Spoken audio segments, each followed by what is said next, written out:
Você é oficialmente uma crassostreia, mais conhecida como uma ostra. Meus parabéns, o pesadelo termodinâmico acabou. Você acaba de ser sugada de sua concha, banhada em limão e engolida crua por um turista que acha que você é afrodisíaca. Mal sabe ele que acabou de ingerir um organismo que vivia em estado de falência múltipla de órgãos. Bem-vindo ao vazio, aqui não tem acidificação oceânica nem caranguejos tentando quebrar seus ossos. Pode relaxar o músculo adutor. A guerra contra a entropia terminou. Lá embaixo, os humanos continuam pedindo dúzias de vocês, celebrando a iguaria. Eles olham para a sua concha vazia e veem um lixo calcário. Eles não fazem ideia de que acabaram de demitir o único sistema de filtração que funcionava 24 horas por dia, de graça, filtrando a própria sujeira que eles jogam na água. A ironia é deliciosa. Eles te comem para dar energia, mas acabaram de desligar a máquina que mantinha o estuário vivo. A festa no quiosque continua, mas o cronômetro para a água virar uma sopa tóxica acabou de ser acionado. Mas aproveite a vista, olha lá o seu sucessor, absolutamente nada. Você passou a vida inteira sofrendo bullying termodinâmico, gastando cada molécula de ATP só para não dissolver, e eles acham que você era passiva, vida mansa de ostra, diziam. Quero ver eles segurarem a respiração por 6 horas na maré baixa, sob um sol de 40 graus, enquanto um caranguejo tenta arrombar a porta da frente com um alicate hidráulico. Isso não era vida, era gestão de crise em tempo integral. O silêncio subaquático agora é ensurdecedor. As bombas biológicas pararam. Aquela nuvem de detritos e metais pesados que você sequestrava nos seus tecidos, sacrificando sua própria saúde, diga-se de passagem, agora está livre, leve e solta. A luz do sol começa a ter dificuldade para chegar ao fundo porque a turbidez aumentou. O turista paga a conta e vai embora, arrotando feliz, deixando para trás um estuário que acabou de perder o fígado. A ressaca ecológica vem amanhã, quando a água ficar verde neon e o cheiro de enxofre subir. Mas você está de férias permanentes. A aposentadoria compulsória nunca foi tão doce. Mas passaram-se apenas 6 meses desde que você bateu o ponto pela última vez, e o Departamento Financeiro da Humanidade já entrou em colapso nervoso. Lembra daquela filtração massiva que você fazia enquanto tentava desesperadamente não morrer de acidose metabólica? Pois é, agora eles receberam a fatura retroativa desse serviço. O estuário, antes mantido transparente pelas suas brânquias exaustas, virou um caldo grosso de algas nocivas, eutrofização e bactérias fecais. Sabe aquele resort de luxo na beira da praia que vendia contato com a natureza? Faliu. Ninguém quer pagar diária cara para nadar em esgoto a céu aberto com cheiro de ovo podre. O valor imobiliário da costa despencou mais rápido que o pH do seu sangue na maré baixa. Mas o rombo no orçamento vai muito além do turismo falido. A indústria pesqueira entrou em recuperação judicial. Sem os seus recifes calcificados para servirem de berçário e quebra-mar biológico, os peixes comerciais jovens não têm onde se esconder. O camarão sumiu, o robalo evaporou. O preço do peixe no mercado agora compete com o da tecnologia de ponta. Eles estão gastando trilhões construindo estações de tratamento de água gigantescas, monstrengos de concreto que consomem diesel e quebram toda semana, tentando replicar mal e porcamente o que você fazia de graça em troca de míseras partículas de comida. A mão invisível do mercado acabou de levar um tapa na cara da realidade biológica. E a infraestrutura? Lembra quando você formava aqueles bancos imensos, aglomerados uns sobre os outros, criando recifes que cortavam os pés dos banhistas desavisados? Eles reclamavam, chamavam a prefeitura para limpar a praia. Agora, sem sua carcaça calcificada, formando quebra-mares naturais e autorreparáveis, a erosão costeira comeu o asfalto da Avenida Beira-Mar. O mar entrou na sala de estar dos ricos. Você, com sua arquitetura do sofrimento, segurava a força das marés e protegia o litoral na base da pura teimosia estrutural. Agora, engenheiros cobram fortunas para empilhar pedras e concreto que o mar destrói em 2 invernos. Eles tentam imitar sua engenharia e falham miseravelmente. E a cereja do bolo tóxico, a saúde pública, aqueles metais pesados e patógenos que você bioacumulava silenciosamente até seus tecidos entrarem em necrose, Estão todos livres na coluna d'água agora. O sistema de saúde está colapsando com casos de intoxicação que você teria prevenido simplesmente por existir e respirar naquele seu ritmo suicida. O PIB cai, a maré sobe e o humano finalmente percebe que a ostra era o pilar de carga da economia litorânea. Mas agora é tarde, a fatura chegou e não aceitam parcelamento. Agora que o dinheiro humano virou pó, vamos falar da podridão real. O oceano, meu caro amigo calcificado, virou um banheiro químico entupido, sem as suas brânquias filtrando obsessivamente litros e litros de água por hora. Um trabalho que você fazia sofrendo calado. O nitrogênio e o fósforo tomaram conta. A água está verde, espessa, parecendo um vômito de algas. É a chamada eutrofização, um nome chique para sufocamento coletivo. O oxigênio dissolvido, que você lutava para captar em seus momentos de hipóxia, agora sumiu para todo mundo. Estamos vendo a criação de zonas mortas quilométricas. Peixes, crustáceos, até aquelas bactérias mais resistentes estão boiando de barriga para cima. O fundo do mar, onde você costumava cimentar seus recifes, virou um deserto de lodo anóxico cheirando a enxofre. Aquelas ervas marinhas que dependiam da luz que você permitia passar ao limpar a água, morreram na escuridão turva. É um efeito dominó catastrófico. Sem luz, sem plantas,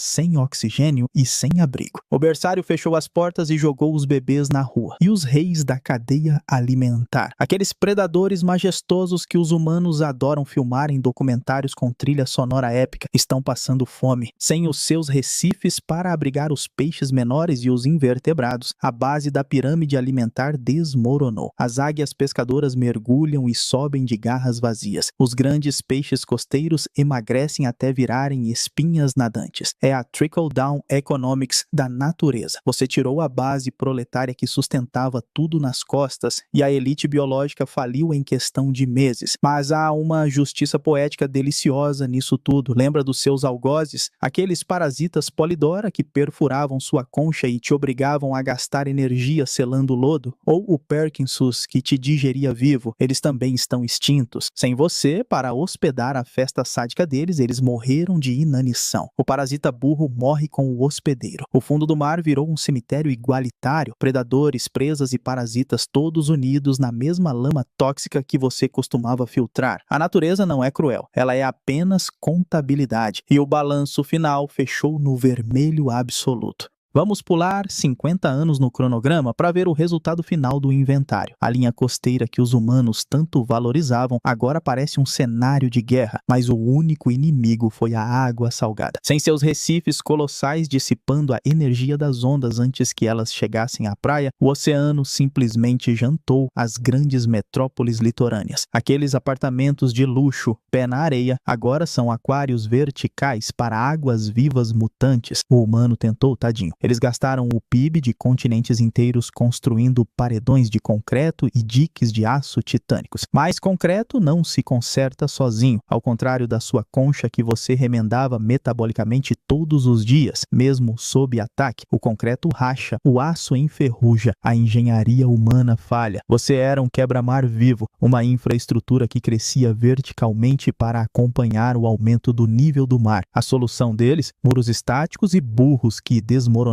como biscoito molhado na primeira ressaca séria. Agora, as cidades costeiras são ruínas salgadas. Eles perderam a batalha física contra o mar porque mataram o único engenheiro civil que sabia trabalhar debaixo d'água sem cobrar hora extra. A arrogância do concreto perdeu para a resiliência do carbonato de cálcio. E a vista da cobertura agora é apenas um horizonte de destroços. E a tecnologia salvadora? Eles tentaram. Criaram filtros de grafeno e usinas de dessalinização titânicas que consumiam a energia de um pequeno país apenas para limpar o que um banco de ostras limpava antes do café da manhã. Mas adivinhe o problema de design da engenharia humana? Máquinas não se reproduzem sozinhas. Máquinas não viram comida quando quebram. Você era a tecnologia perfeita. Filtrava a água, protegia a costa e no final do ciclo ainda servia de jantar rico em zinco e proteínas. O humano trocou um sistema autossustentável e comestível por guerra gadgets caríssimos que viram lixo eletrônico tóxico em 5 anos. Agora, nas poucas colônias de sobreviventes, eles olham para o mar morto e percebem que o progresso foi um suicídio lento. A fome bateu forte. Aquele prato de ostras que eles engoliam sem mastigar em happy hours corporativos, agora vale mais que barras de ouro, mas não há câmbio que traga uma espécie de volta do vazio. O silêncio reina nas cidades costeiras abandonadas, quebrado apenas pelo som das ondas batendo em ruínas que não tem quem as conserte. Eles achavam que você era apenas uma pedra viva, agora entenderam que você era a fundação do prédio. O prédio caiu. Fim do expediente para a humanidade. Agora que a humanidade está chorando sobre as ruínas de concreto que o mar engoliu, vamos abrir seu currículo técnico para uma auditoria póstuma. O que eles chamavam de concha não era apenas uma casa. Era uma obra-prima da engenharia química, realizada em condições de trabalho escravo. Para construir aquele lixo calcário, você desafiava as leis da termodinâmica todos os dias. Enquanto humanos precisavam de fornos industriais a 1000 graus para fabricar cimento, você fazia a alvenaria molecular debaixo d'água, no frio, utilizando apenas a energia de um plâncton miserável. Você gastava até 30% do seu orçamento energético total apenas para bombear íons de cálcio e carbonato contra o gradiente de concentração, lutando para não deixar seu sangue virar ácido. Era uma batalha de Sísifo, o mar tentando dissolver suas paredes com a acidificação, e você, teimosamente, empilhando tijolo por tijolo de aragonita e calcita. Você era uma fábrica de cimento autônoma, movida a ATP e força de vontade, que sequestrava o carbono que os humanos jogavam na atmosfera e o transformava em pedra sólida. Eles precisavam de caminhões e guindastes, você precisava apenas de água do mar e de uma genética programada para o sacrifício estrutural e a manutenção predial. Nisso, você humilhava qualquer empreiteira humana. Quando um verme polidora perfurava sua parede de proteção, você não chamava o seguro. Você ativava o modo engenharia de guerra. Você gastava suas reservas vitais para secretar camadas extras de nacre e conchiolina, encapsulando o invasor vivo dentro da própria parede. Você criava bolhas de lama, tumbas de calcário onde o parasita ficava preso com seus próprios detritos. Isso é que é isolamento acústico e térmico. Cimentar o vizinho barulhento dentro da parede da sala. Sua infraestrutura era dinâmica. Enquanto os muros de contenção humanos rachavam e caíam com a subida do nível do mar, seus recifes cresciam verticalmente. Vocês formavam uma colônia cimentada, onde a morte de um servia de base para a fixação do próximo. Um arranha-céu biológico que se elevava conforme o oceano subia, mantendo a proteção costeira sempre na cota certa. Era uma tecnologia plug and play de adaptação climática que se consertava sozinha. O humano tentou copiar isso com concreto autorregenerativo e gastou bilhões em pesquisa, mas nunca conseguiu replicar a eficiência de um molusco que faz o mesmo serviço usando apenas restos de cálcio e teimosia evolutiva. Eles demitiram o único pedreiro que sabia consertar o planeta de graça. Mas vamos falar de pirataria industrial. Os laboratórios de materiais da humanidade passaram décadas tentando criar uma cola que funcionasse debaixo d'água, resistisse à corrosão salina e aguentasse a força de um furacão. Eles criaram epóxis tóxicos e caros que falham em 5 anos. Você secretava um cimento proteico natural que te fixava na rocha por séculos. Uma adesão tão perfeita que muitas vezes a rocha quebrava antes da sua cola soltar. Eles chamaram isso de biomimética, mas na verdade foi roubo de patente descarado. E o pior, eles nunca conseguiram replicar a fórmula exata. A sua cola curava na presença de água. A deles precisa de superfícies secas, amadores, e a sua armadura, aquele nacre iridescente que eles adoravam polir para fazer botões, não era decoração. Era um material composto de cerâmica e polímero, placas de aragonita coladas com matriz orgânica, que dissipava a energia de impactos melhor que a cerâmica balística deles. Quando um caranguejo batia na sua porta, a sua concha não estilhaçava como vidro. Ela microfraturava de forma controlada para absorver o golpe. Os engenheiros humanos babavam tentando tentando copiar essa tenacidade à fratura para blindar tanques de guerra. Eles roubaram o design, mas esqueceram que o segredo não era o material, era a capacidade de fabricá-lo sofrendo, molécula por molécula, extraindo cálcio de um mar que queria te dissolver. E o sistema de segurança, vocês eram ridicularizadas por não terem cérebro. Burras como uma ostra, diziam. Mas seus sensores químicos humilhavam qualquer rede de monitoramento da NASA. Vocês operavam na chamada paisagem do medo. Bastava uma molécula de cheiro de caranguejo na água para seus quimiorreceptores dispararem o alarme. Vocês fechavam a fortaleza hermeticamente antes mesmo de o predador aparecer no visual. Os humanos gastam bilhões em boias com sensores de pH e salinidade que precisam de bateria e calibração semanal. Você era um sensor autônomo, movido a medo e pânico evolutivo, que nunca falhava. E a gestão de crise respiratória. Quando você se trancava para não ser comida, entrava em hipóxia severa. Enquanto os humanos desmaiam se prenderem à respiração por 3 minutos, você mudava sua chave metabólica para o modo anaeróbico. Você fermentava no escuro, acumulando ácidos tóxicos no próprio sangue, sobrevivendo em um ambiente interno que mataria qualquer mamífero instantaneamente. Eles tentam construir submarinos que reciclam o ar. Você reciclava a própria bioquímica, suportando a autointoxicação apenas para negar o almoço ao Siri. Eles roubaram o conceito de sensores remotos, e suporte de vida em ambiente hostil, mas têm a sua capacidade de sofrer em silêncio. A tecnologia deles é apenas sucata cara, esperando para oxidar. Mas ok, vamos falar de dinheiro, já que é a única língua que essa espécie falida entendia. Se fôssemos auditar os livros contábeis do planeta, a humanidade te deve trilhões em salários atrasados. Você não era apenas uma pedra no lodo, você era uma estação de tratamento de esgoto de alta performance operando 24 horas por dia, sem cobrar tarifa de saneamento. Um único indivíduo da sua espécie filtrava até 200 litros de água por dia. Multiplique isso por milhões em um Recife saudável. Vocês limpavam baías inteiras em questão de dias, removendo o excesso de nitrogênio que vinha dos fertilizantes agrícolas deles. Sabe quanto custa para construir uma usina de desnitrificação humana? Milhões de dólares em concreto, tubulações e reagentes químicos. Você fazia o mesmo serviço de graça, transformando poluição em tecido corporal e gás inerte, apenas trocando íons através das suas membranas. Eles chamavam isso de serviço ecossistêmico, um termo bonitinho que os economistas inventaram para dizer trabalho escravo da natureza que não precisamos colocar na planilha de custos. Eles privatizaram o lucro da agricultura que poluía a água e socializaram o prejuízo, esperando que você limpasse a bagunça de graça. E a proteção patrimonial. Seus recifes amorteciam a força das ondas e seguravam a linha da costa no lugar. Cada metro de praia que não desaparecia na maré alta era um dividendo pago por você aos donos de hotéis e resorts. Eles economizaram bilhões em obras de engenharia civil pesada porque você estava lá, sofrendo o impacto das tempestades de graça. E não vamos esquecer a indústria pesqueira. Aqueles caranguejos e peixes comerciais que movimentavam economias inteiras eram seus inquilinos. Eles cresciam na segurança dos seus recifes antes de serem pescados. Basicamente, você subsidiava o PIB de nações inteiras fornecendo habitação social para a comida deles. O humano tratou esse capital natural como renda líquida para ser gasta em futilidades. Eles quebraram o Banco Central do Oceano para roubar as canetas do balcão. Agora, a conta chegou, o oficial de justiça é a fome e não há ativos para liquidar. O calote foi universal e a falência da humanidade não é nada mais do que uma execução hipotecária biológica. Ok, vamos contemplar o cenário mais macabro de todos, minha pequena amiga calcificada. O que acontece se a solução humana funcionar bem demais? E se a acidificação do oceano, aquele vinagre químico que eles deixaram de herança,